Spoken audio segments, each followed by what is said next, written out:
tómate un momento y encuentra tu centro.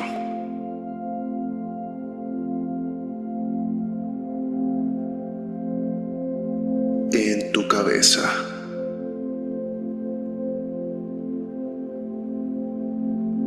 Sé consciente de tu respiración. Y exhala. Y relájate.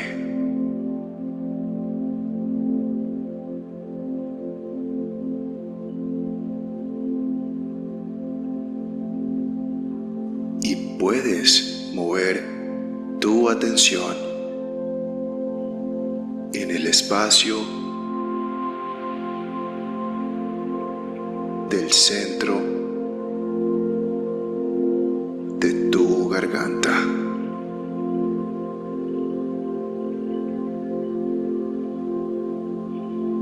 En el espacio.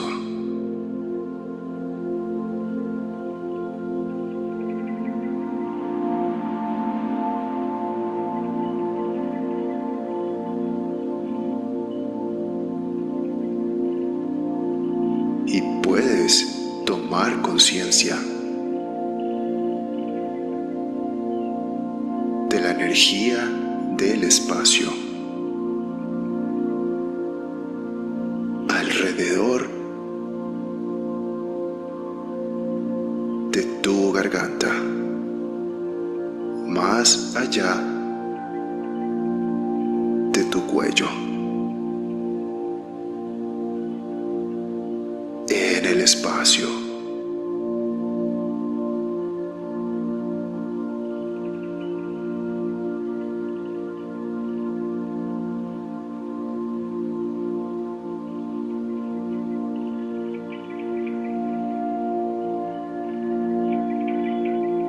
Y ahora, ¿cuál era esa visión del futuro que te espera?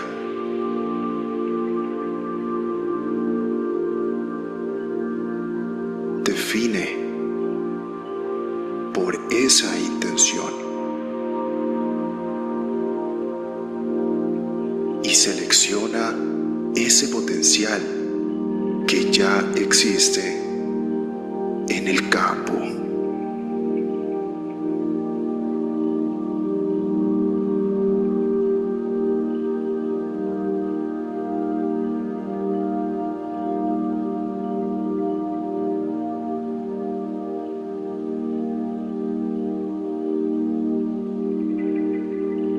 Permite que esa representación interna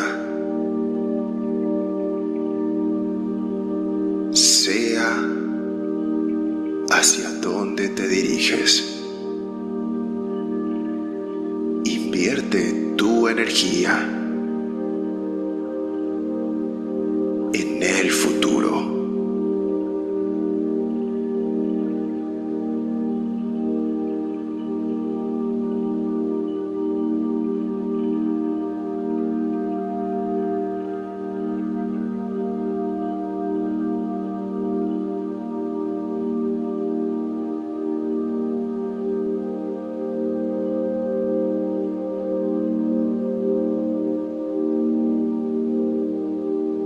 Conviértete en la experiencia.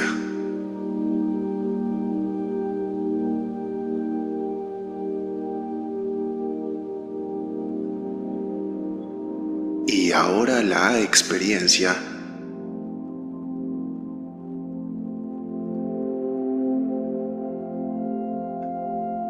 crea la emoción.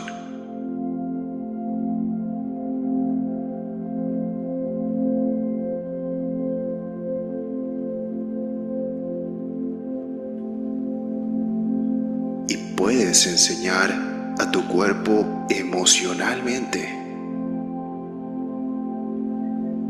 cómo ese futuro se siente ahora.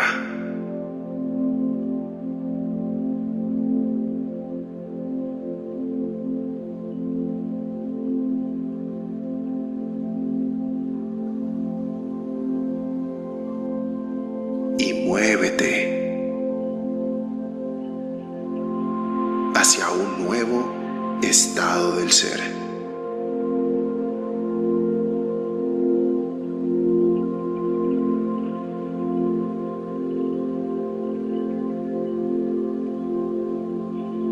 Vamos, abre tu corazón.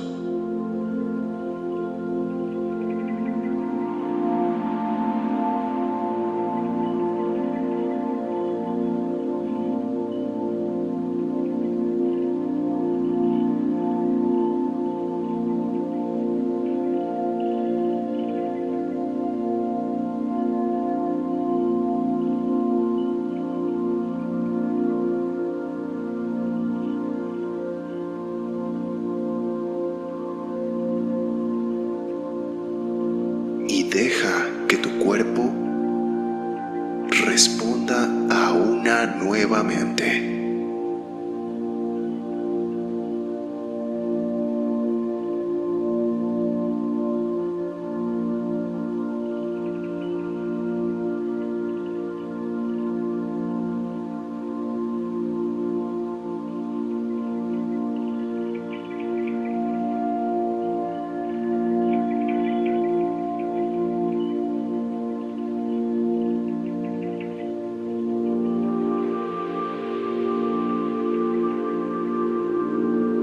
Es hora de entrar a ese futuro ahora.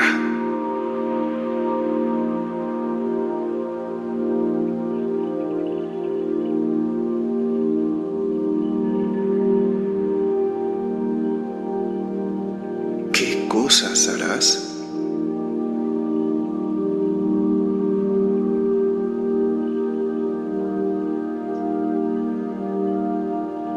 ¿Qué experiencias te esperan?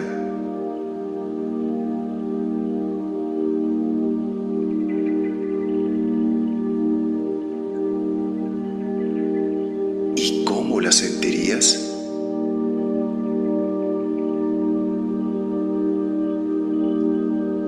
¿Y cómo las sentirás?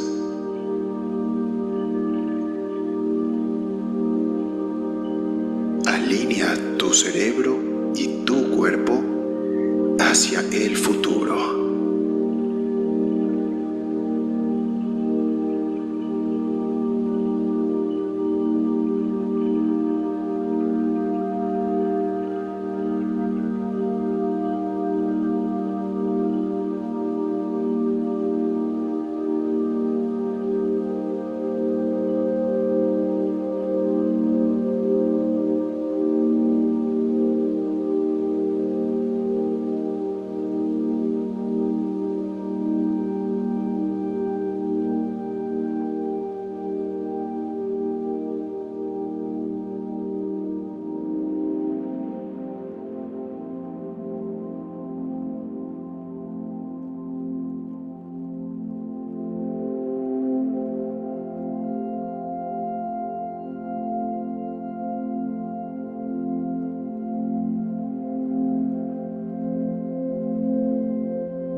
Quédate en el sentimiento.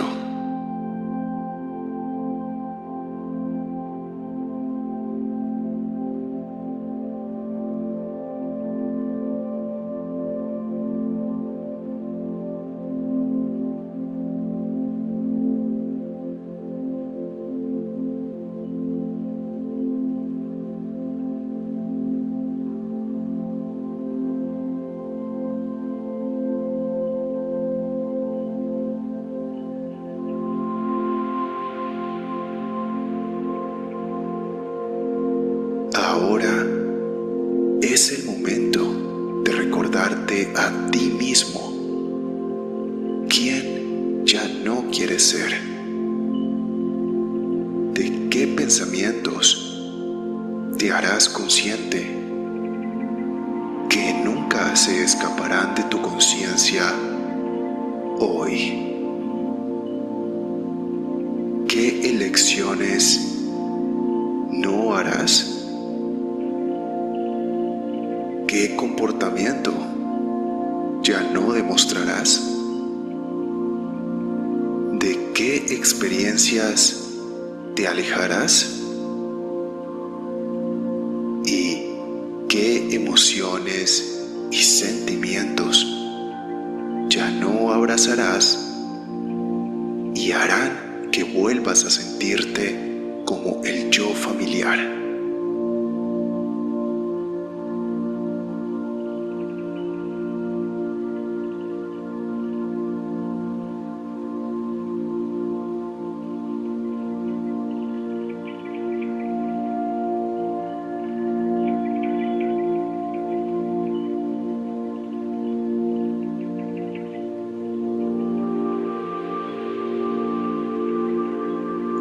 Conviértete en el observador desde un nivel superior de la mente.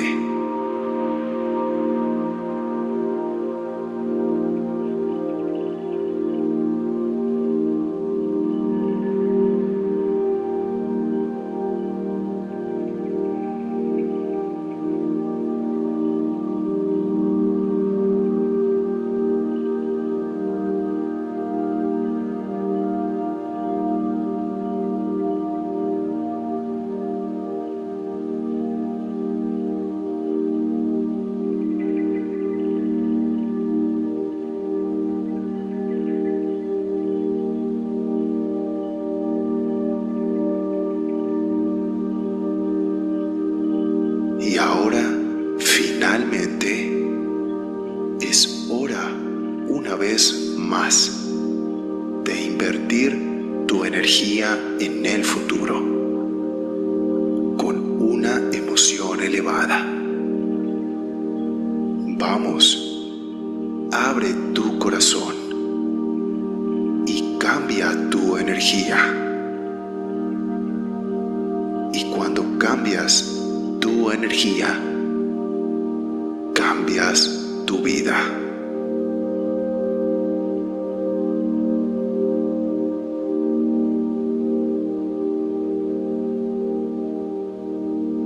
Porque lo que emitas al campo es tu experimento con el destino.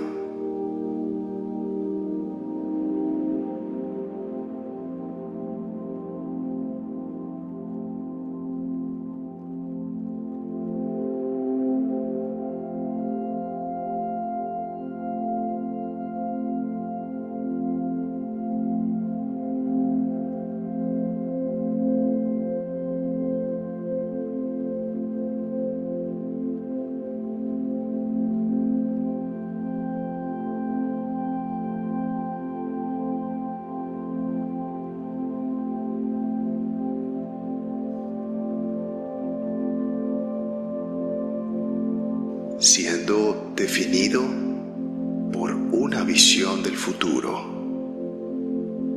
en lugar del recuerdo del pasado, y que estás adelantado a tu tiempo. Toma tu mano y colócala sobre tu corazón. En un momento, toma aire y ten compasión y cuidado y bondad hacia tu hermoso ser.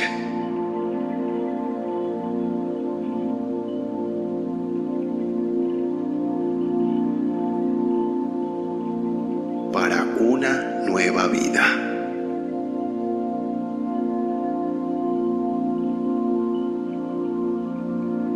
Y ahora trae tu conciencia a un nuevo cuerpo, a un nuevo entorno y a un nuevo tiempo. Y cuando estés listo, puedes abrir tus ojos.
Buenos días para todos.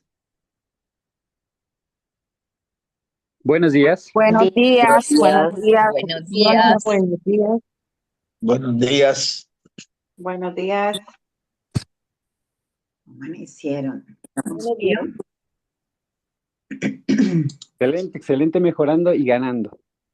Eso está muy bien, está muy bien. Bueno, vamos a iniciar hoy la lectura. ¿Algún voluntario?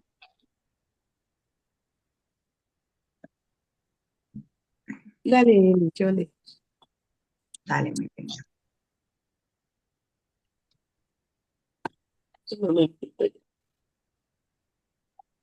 Uy, y dice, el fracaso se convierte en triunfo. Una tarde tomé una decisión que me sacó de la dificultad. Tenía la sensación de querer salir a los espacios abiertos del país en donde pudiera respirar aire fresco y pensar.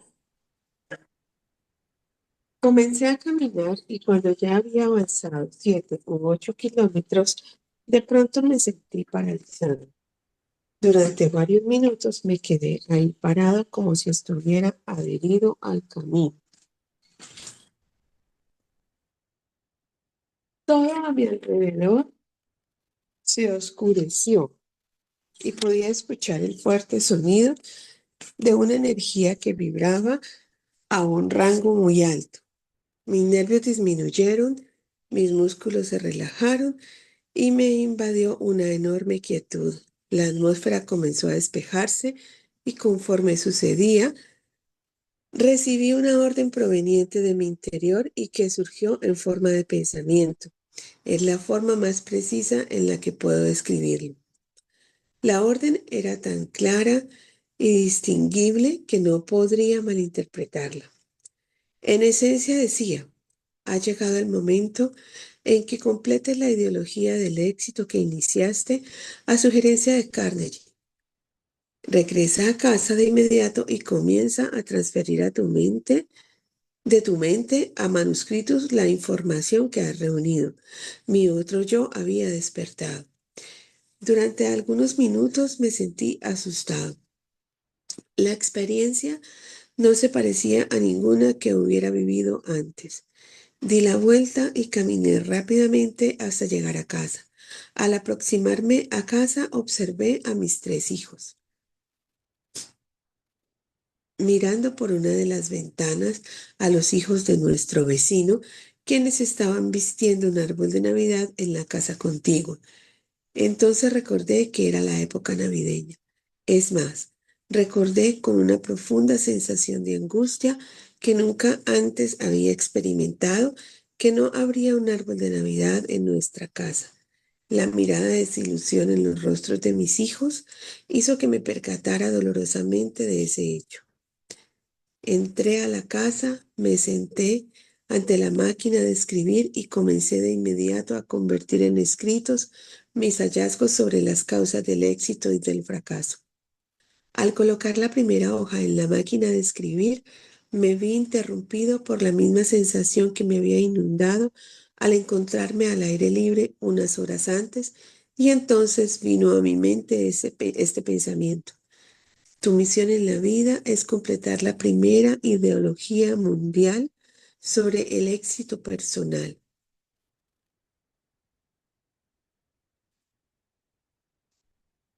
Has estado tratando en vano de escapar a tu tarea y cada esfuerzo que has hecho te ha llevado al fracaso. Estás buscando la felicidad. Aprende esta lección de una vez por todas, que solo encontrarás la felicidad si ayudas a otros a encontrarla. Has sido un estudiante testarudo. Debías ser curado de tu insensatez a través de la frustración. En unos cuantos años, a partir de este momento, todo el mundo vivirá una experiencia que colocará a millones de personas en la necesidad de seguir la ideología que tú has instruido a completar, has sido instruido a completar. Habrá llegado entonces tu gran oportunidad de encontrar la felicidad al ofrecer un servicio útil. Ve a trabajar y no te detengas hasta haber completado y publicado los manuscritos que has iniciado. ¿Ya? Estaba consciente de haber llegado, te fuiste. Estaba consciente de haber llegado por fin al final del arco iris de la vida y me sentía feliz. La duda hace su aparición. Hoy tienes ese dedo tan inquieto. ¡Qué locura!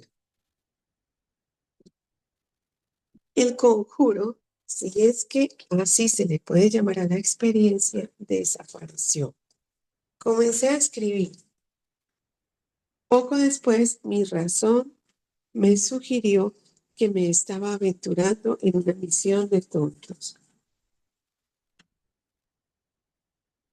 La idea de un hombre abatido y casi apagado, presumiendo escribir una ideología de éxito personal, parecía tan ridícula que me reía escandalosamente y quizás con desprecio. Me retorcí en mi silla, pasé los dedos por mi cabello e intenté buscar un pretexto para justificarme a mí mismo por sacar la hoja de papel de mi máquina de escribir, antes de ponerme realmente a escribir. Sin embargo, la necesidad de continuar era más fuerte que el deseo de renunciar. Me reconcilié con mi tarea y seguí adelante. Nota de Charles. La necesidad de continuar era más fuerte que el deseo de renunciar. ¿Recuerdas ese momento en el que deseaba renunciar, pero algo te obligaba a seguir adelante? Puede haber sido tu otro yo. Viendo ahora en retrospectiva, a la luz de todo lo que ha pasado, puedo ver que todas esas pequeñas experiencias de adversidad por las que he pasado se encuentran entre mis experiencias más afortunadas y provechosas. Fueron bendiciones ocultas porque me obligaron a seguir trabajando, lo cual finalmente me brindó la oportunidad de convertirme en alguien más útil para el mundo de lo que hubiera sido si hubiese triunfado en cualquier otro plan o propósito.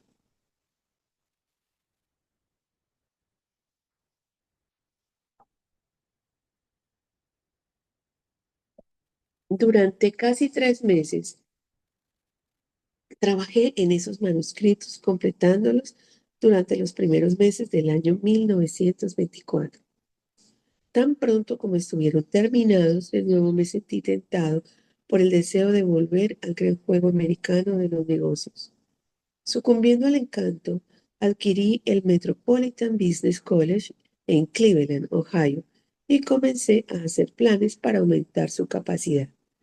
Para finales de 1924, habíamos crecido y nos habíamos expandido, añadiendo nuevos cursos hasta que ya estábamos creando un negocio con casi el doble del mejor récord anterior que la escuela hubiera alguna vez conocido.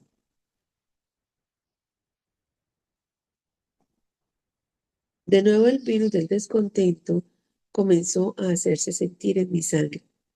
De nuevo supe que no encontraría la felicidad en ese tipo de visión. Entregué el negocio a mis socios y me concentré en la plataforma del discurso, ofreciendo conferencias sobre la ideología del éxito a la organización a la cual me había dedicado muchos de mis años anteriores. Una noche tenía programada una conferencia en Canton, Ohio. La suerte, o lo que a veces parezca configurar el destino de los hombres sin importar cuánto luchen contra él, de nuevo hizo su aparición en el escenario y me colocó frente a frente con una experiencia dolorosa. Entre mi audiencia de Cantón se encontraba don R. Mellett, editor del Daily News de Cantón. El señor Mellett se interesó tanto en la ideología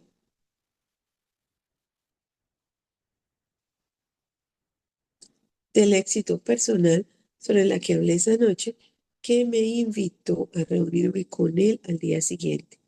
Esa visita resultó en un acuerdo de sociedad que tendría lugar el primer día siguiente del mes de enero, cuando el señor Mellett planeaba renunciar como editor del Daily News para hacerse cargo del negocio y de la promoción de la ideología sobre la que yo estaba trabajando.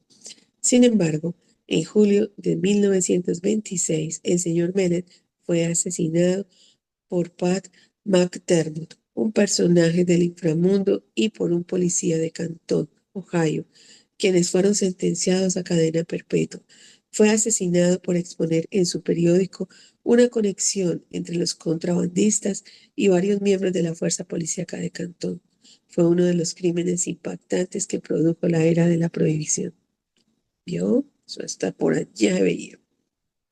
Nota de Charo. El asesinato en julio de 1926 del periodista combatiente Ronald Reed Mellett, editor del Daily News de Canton, Ohio, fue uno de los primeros crímenes más difundidos durante los años 20. En 1925, Mellett había descubierto una amplia corrupción al interior de la fuerza policíaca de Cantón, emprendiendo así una campaña editorial en contra del vicio y la corrupción dirigida, entre otros, al jefe de la policía de Cantón. Si bien no se ve reflejado en el relato de Hill, se sabe que Hill pidió al alcalde de Ohio iniciar una investigación sobre la corrupción.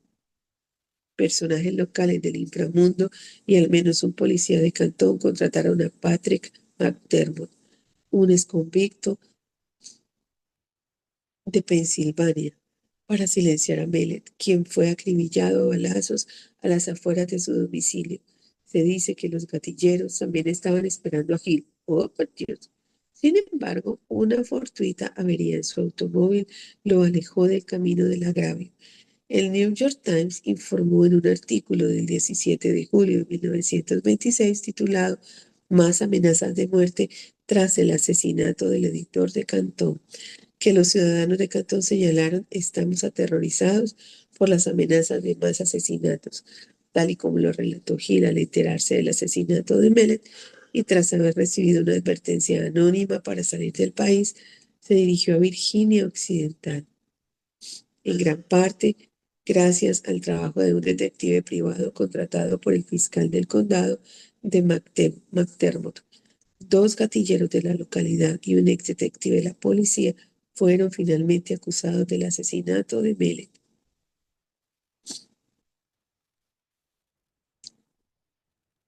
La casualidad salvó mi vida. A la mañana siguiente del asesinato del señor Mellett, recibí una llamada telefónica anónima para avisarme que tenía yo 1 hora para salir de Cantón. Podía irme de manera voluntaria en el lapso de esa hora, pero que si me esperaba más tiempo, seguramente me iría en una caja de pino.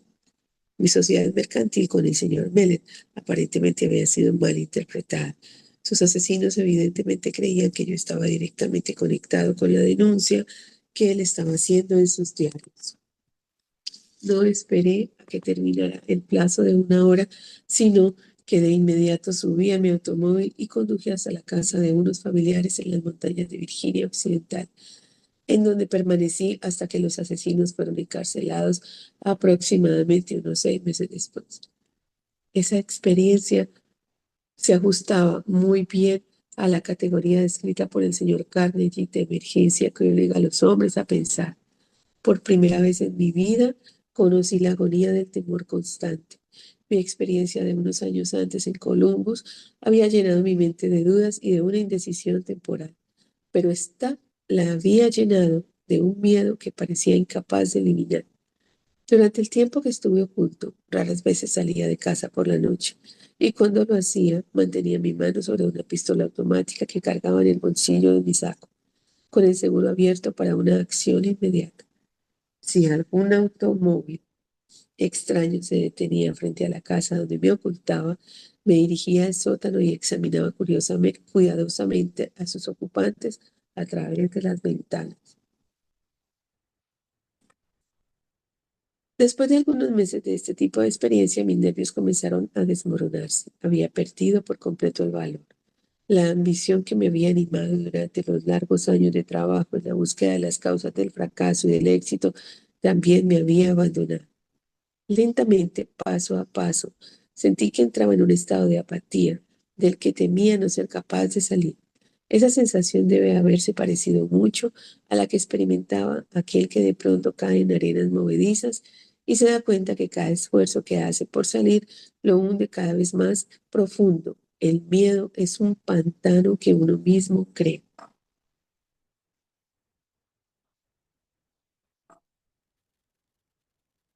Pobrecito, lo entiendo.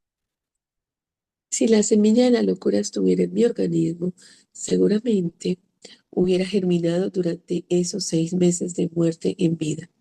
Una absurda indecisión, sueños inciertos, duda y temor era lo que ocupaba mi mente noche y día.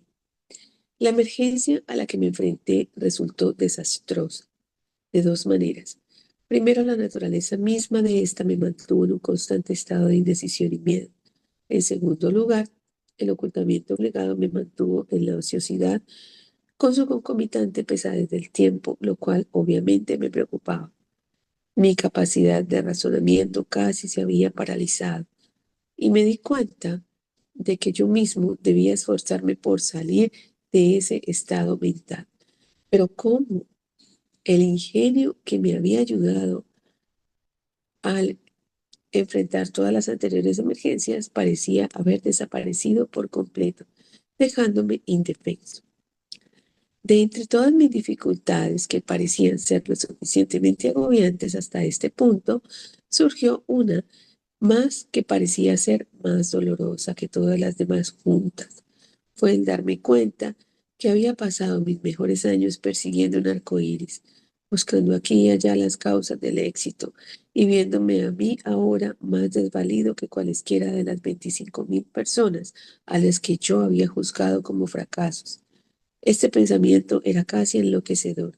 Además, era extremadamente humillante porque había estado ofreciendo conferencias por todo el país, en escuelas y universidades, y ante organizaciones mercantiles, presumiendo decirle a otros cómo aplicar los 17 principios del éxito, mientras que aquí estaba incapaz de aplicarlos yo mismo.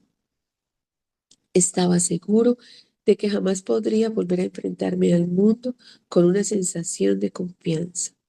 Preciso. Cada vez que me veía en un espejo notaba una expresión de autodesprecio en mi cara, y no pocas veces le dije al hombre en el espejo cosas que no se pueden imprimir. Había comenzado a colocarme yo mismo en la categoría de charlatán que ofrece a otros el remedio contra el fracaso que ellos mismos no han logrado aplicar. Los criminales que habían asesinado al señor Mellet habían sido juzgados y enviados a la cárcel de por vida. Por lo tanto, era perfectamente seguro, en lo que a ello respecta, que yo saliera de mi escondite y reanudara mi trabajo. Sin embargo, no podía salir, porque ahora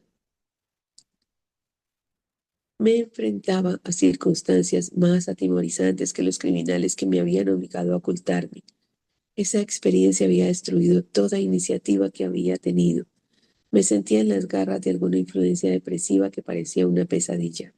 Estaba vivo, podía moverme, pero no podía pensar en un solo movimiento mediante el cual pudiera seguir con la meta. A sugerencia del señor Carnegie, que me había impuesto, me estaba volviendo apático, no solo hacia mí mismo, sino aún peor, me estaba volviendo gruñona e irritable con aquellos que me habían ofrecido un techo durante mi emergencia. Me enfrenté a la mayor emergencia de mi vida. Al menos, a menos que hayas pasado por una experiencia similar, no podrás saber cómo me sentía. Ese tipo de experiencias no se pueden describir. Para entenderlas deben sentirse. Nota de Charo. Mi capacidad de razonamiento casi se había paralizado. Gil se sentía paralizado, primero por el temor a un daño físico y posteriormente por la vergüenza de haberse paralizado por ese temor. ¿Alguna vez te ha paralizado el temor o la vergüenza por el temor? El temor o la vergüenza por el temor evitan que actúes de manera positiva al enfrentarte a tu propia emergencia. El temor puede motivarte o paralizarte a paralizarte. Al reconocer esto y reaccionar de manera distinta a tus temores, podrás cambiar tu vida de manera permanente para bien. Hay muchas personas hoy en día que están teniendo esos mismos sentimientos de enfado, seguidos por la irritabilidad y la debilitante sensación de apatía. Se sienten desanimadas y con una falta de confianza en sí mismas debido a una depresión económica. Se sienten enfadadas y permiten que el enfado las paralice. ¿Acaso te suena familiar tanto para ti como para algún ser querido? Ahora compara cómo Napoleón Hill superó su miedo, apatía y logró encontrar la esperanza, la inspiración y la motivación para recuperar y generar el éxito en su vida. El momento más dramático de mi vida. El vuelco surgió de repente en el otoño del año 1927. Más de un año después del incidente de Cantón, salí de casa una noche y caminé hacia la escuela pública en la cima de una colina sobre la ciudad.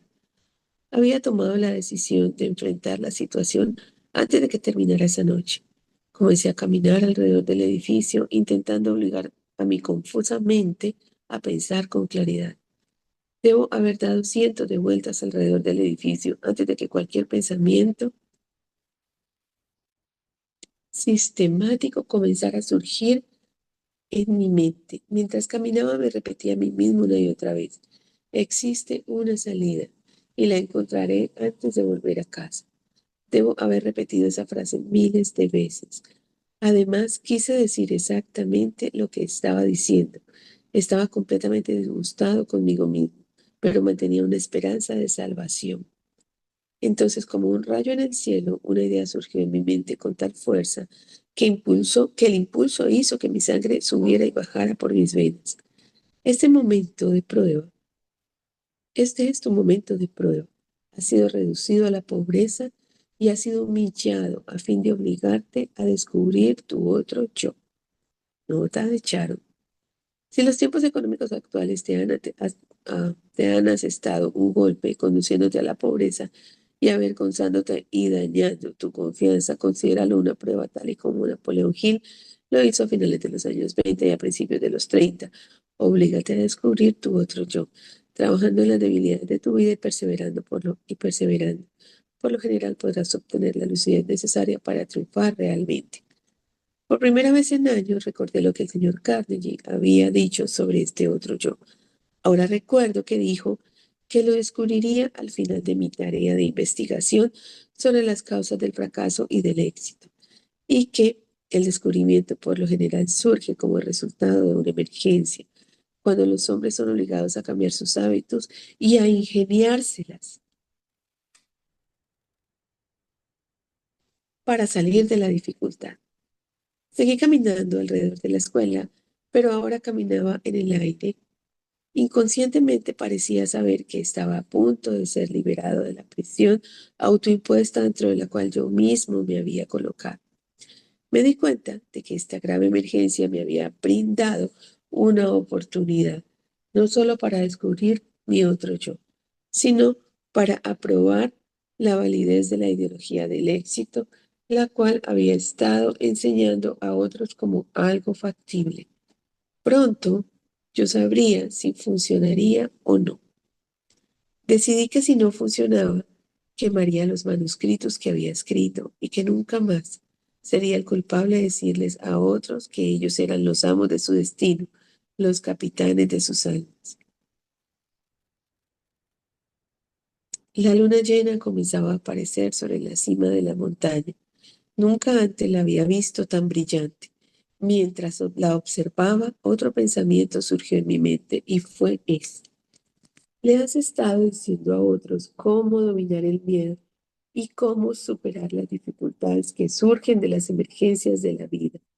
A partir de hoy podrás hablar con autoridad, porque estás a punto de resurgir de tus propias dificultades con valor y propósito, decidido y sin temor. Con ese pensamiento surgió un cambio en la química de mi ser que me llevó a un estado de euforia que jamás había conocido. Mi mente comenzó a deshacerse del estado de apatía en el que había caído.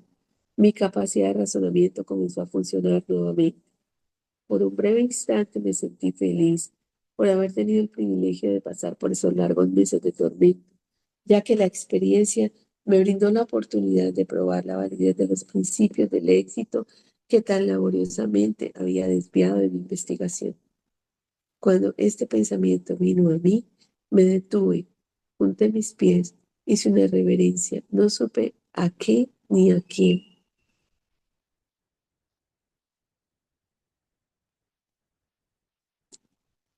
y me concentré durante varios minutos. Al principio esto parecía algo tonto, pero mientras estaba ahí parado, otro pensamiento surgió en la forma de una orden tan breve y tan concisa como cualquier orden dada por un comandante militar a un subordinado. La orden decía: mañana aborda tu automóvil y conduce hasta Filadelfia, donde recibirás ayuda para publicar tu ideología del éxito. No hubo mayor explicación y ningún cambio en la orden. Tan pronto como lo recibí, volví a casa. Fui a la cama y dormí con una tranquilidad que no había conocido por más de un año. Al despertar a la mañana siguiente, salí de la cama y de inmediato comencé a empacar mi ropa y a prepararme para viajar a Filadelfia. Mi razón me decía que me estaba embarcando en una misión de tontos. ¿A quién conocí en Filadelfia que pudiera solicitarle apoyo financiero para publicar 8 volúmenes de libros con un costo de $25,000? Me preguntaba. De inmediato la respuesta a esa pregunta destelló en mi mente tan explícitamente como si hubiera sido pronunciada con palabras audibles. Ahora estás siguiendo órdenes, no haciendo preguntas. Tu otro yo estará al mando durante este viaje. Había otra situación que hacía parecer absurdos mis preparativos para ir a Filadelfia. No tenía dinero. Este pensamiento apenas había surgido en mi mente cuando mi otro yo explotó dando la orden rotunda diciendo: pídele a tu cuñado $50 y él te los prestará. La orden parecía definitiva y rotunda. Sin más vacilaciones, seguí las instrucciones. Cuando le pedí a mi cuñado el dinero, él dijo: claro que te puedo dar los $50, pero si te vas a ir por mucho tiempo, mejor te doy 100. Le agradecí y le dije que con 50 sería suficiente, aunque sabía que no. Pero esa era la cantidad que mi otro yo me había ordenado solicitar y esa es la cantidad que adquirí. Me sentí aliviado cuando me di cuenta de que mi cuñado no preguntaría por qué iba a Filadelfia. Si él hubiese sabido todo lo que había sucedido en mi mente durante la noche anterior, quizás hubiese pensado que necesitaba recibir tratamiento en un hospital psiquiátrico en vez de ir a Filadelfia a cazar patos salvajes. Mi otro yo toma el mando. Me fui con mi cabeza diciéndome que era un tonto y a mi otro yo ordenándome que pasara por alto el desafío y llevara a cabo mis instrucciones. Conduje toda la noche y llegué a Filadelfia temprano a la mañana siguiente. Mi primer pensamiento fue buscar una casa de huéspedes modesta donde pudiera rentar una habitación por más o menos $1 al día. De nuevo mi otro yo se hizo cargo y me ordenó registrarme en el hotel más exclusivo de la ciudad, con un poco más de $40 de lo que restaba de mi capital en el bolsillo. Parecía un suicidio financiero. Cuando me dirigí a la recepción a solicitar una habitación, o más bien debería decir que comenzaba a solicitar una habitación, cuando mi recién descubierto otro yo me ordenó solicitar una serie de habitaciones cuyo costo consumiría casi todo mi capital en 2 días. Yo obedecí. El bellboy recogió mis maletas, me entregó el boleto de mi automóvil y me condujo hasta el elevador como si fuera el príncipe de Gales. Era la primera vez en más de un año que cualquier ser humano me mostraba tal deferencia.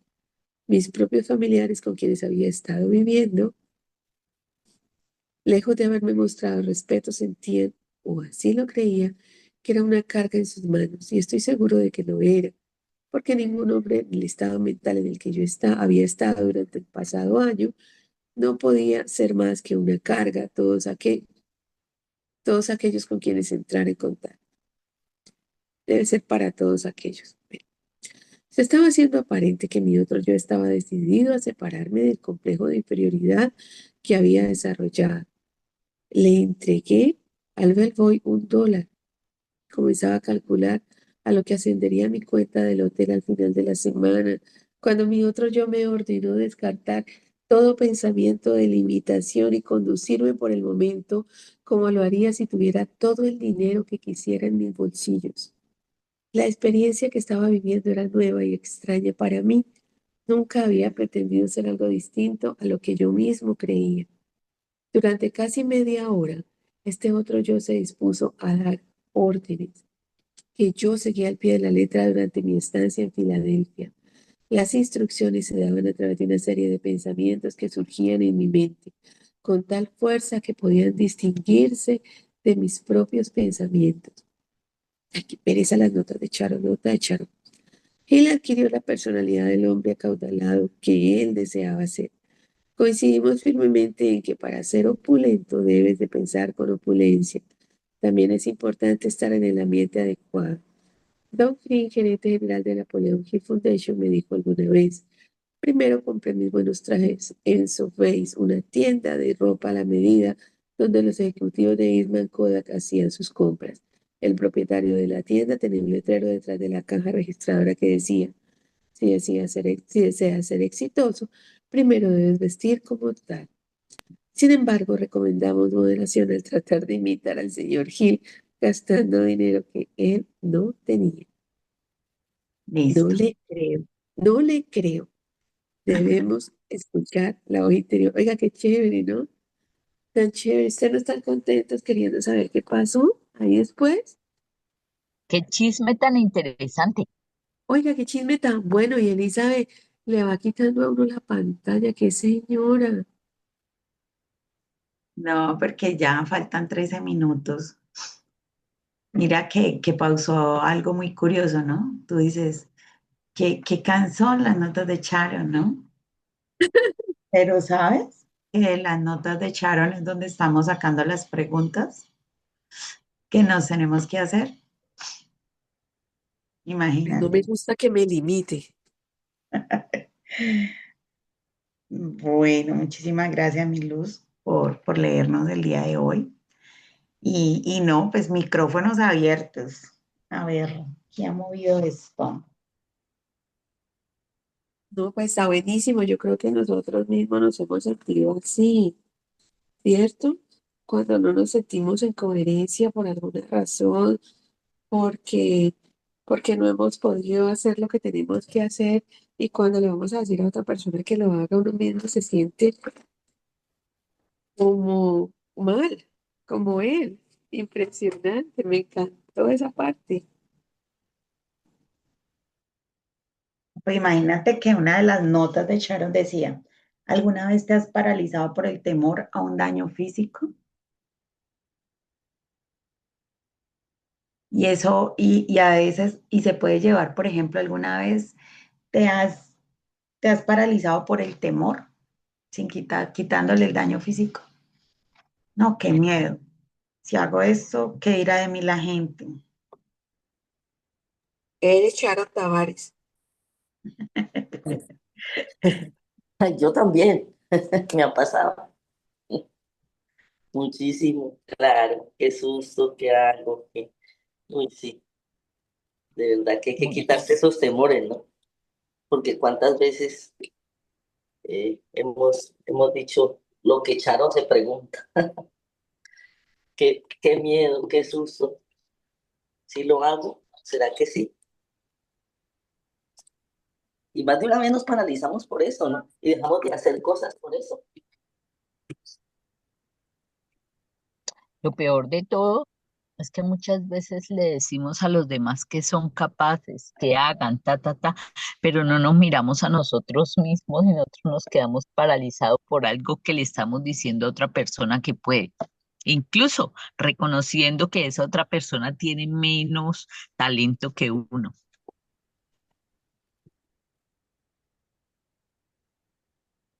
Sí es.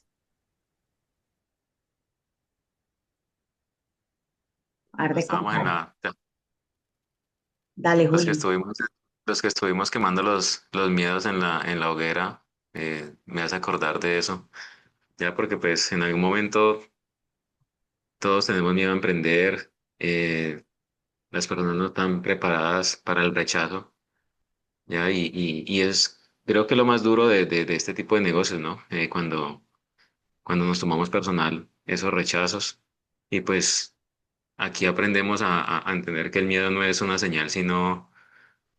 O sea, que el miedo es una señal y no una sentencia, ¿ya? Y pues cuando reconocemos que nuestros temores O sea, cuando nosotros reconocemos nuestros temores y actuamos a pesar de ellos, desbloqueamos nuestro verdadero potencial. Hablando ayer con César, creo que está por acá, eh, a veces tenemos que pedir ayuda.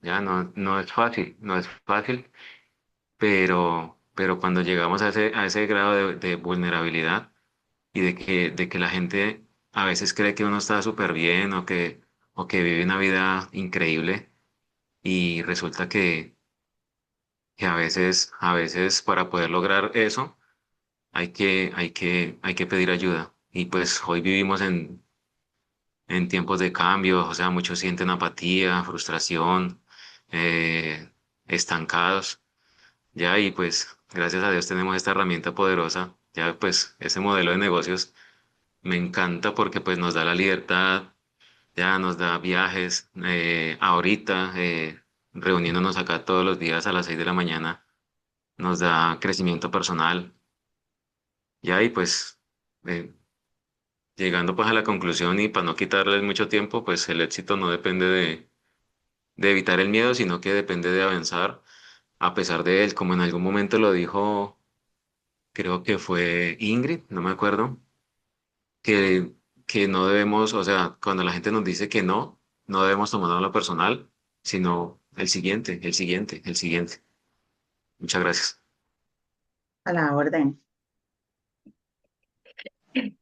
Eli, yo quiero, ahorita que Julián estaba hablando, recordé un pedacito que leímos ahora y era que decía que todo eso que nos pasaba debíamos tomarlo, era como una prueba, o sea, simplemente es algo que pasa, pero no nos podemos quedar allí, sino que nos deberíamos obligar pues a descubrir ese otro yo, trabajando como en esas debilidades que cada uno de nosotros tenemos y pues como perseverando, porque de alguna u otra manera pues vamos a obtener la lucidez que necesitamos como para triunfar realmente.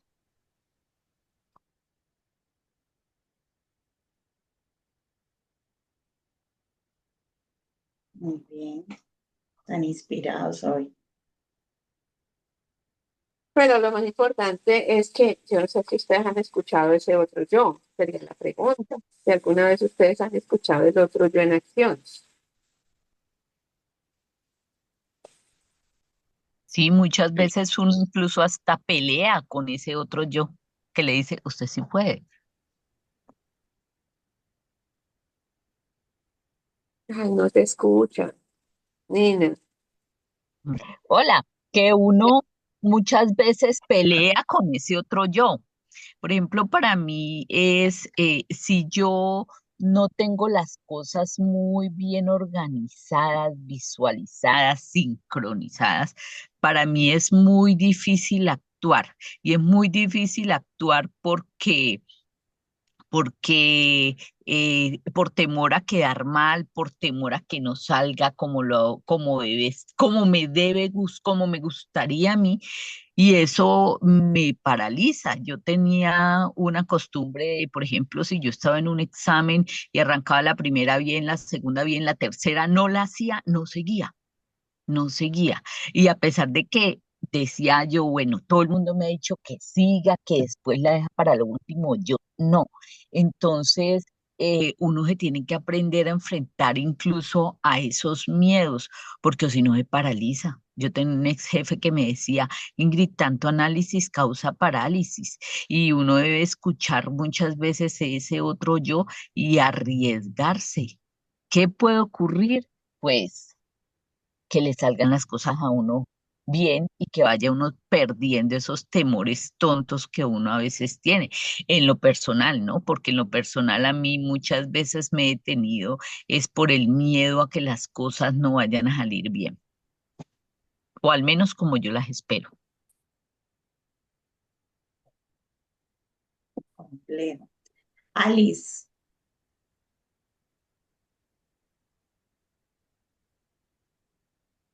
Hola, muy buenos días. buenos días, Alice, ¿cómo estás? Excelente, gracias, gracias. Me presento, yo soy Alice Valenzuela.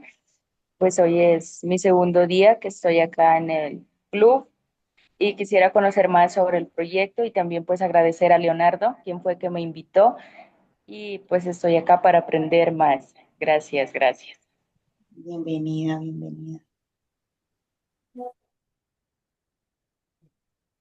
Bueno, ¿alguna otra pregunta con ese mi otro yo?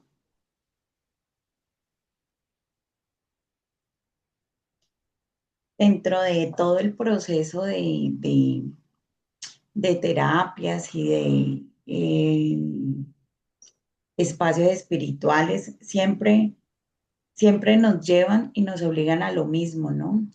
Dice, oblígate a buscar esa conexión con tu otro yo. Muchas personas le huyen a espacios de meditación, a espacios de oración. Bueno, a esos espacios, alguien me decía, pero uno, ¿por qué tiene que ir a la iglesia? Bueno, independientemente de la religión que profesa. Entonces yo le decía, es que allí prácticamente te estás obligando a quedarte callado y escuchar, a poder aprender a hablar con ese otro yo. Y yo creo que en esta primera parte es la invitación más fuerte que nos hace Napoleón y es aprender a escucharnos, aprender a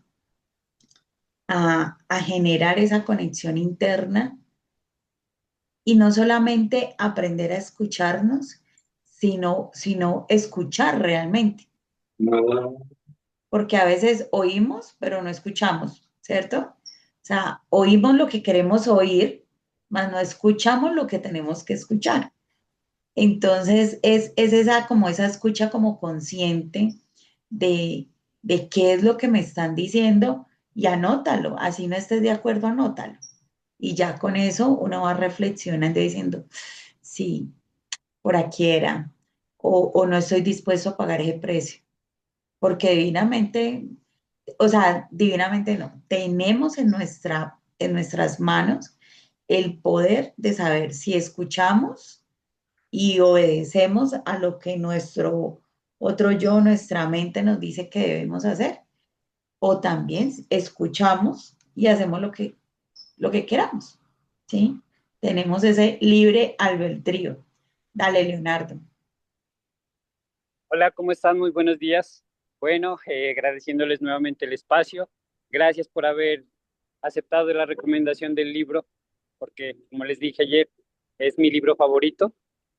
Y pues la más cordial bienvenida, Alice. Espero que se una al proyecto de la causa por la que está hecho este Zoom, ¿sí? Precisamente como yo dije, en algún momento existen esos ángeles que son vivientes y llegan de alguna manera, de una forma adecuada, para leer los libros que tenemos que leer y para hacer las cosas que tenemos que hacer.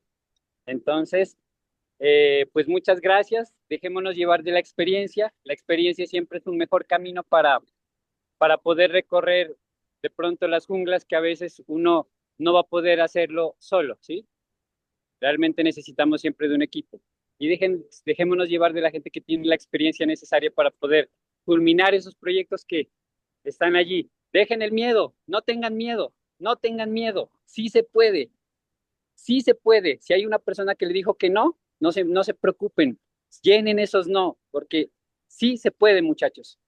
Cuando uno tiene en la mente un deseo ferviente por hacer las cosas, lo vamos a hacer con todas. Así que vamos adelante. Muchas gracias y vamos a hacer que las cosas sucedan. Chao, chao. Muchas gracias. Así es, Leonardo. Siempre hacer que las cosas pasen. Bueno, chicos, nos vamos a la llamada de liderazgo. Muchísimas gracias por el tiempo, por la dedicación, por estar aquí y nos vemos en la cancha. Luego mañana quedamos en la página, les digo para que la tengamos presente, quedamos en la página 22. ¿Listo? Chao, chao, equipo. Chao, nos Muchas vemos. gracias. Gracias, feliz día.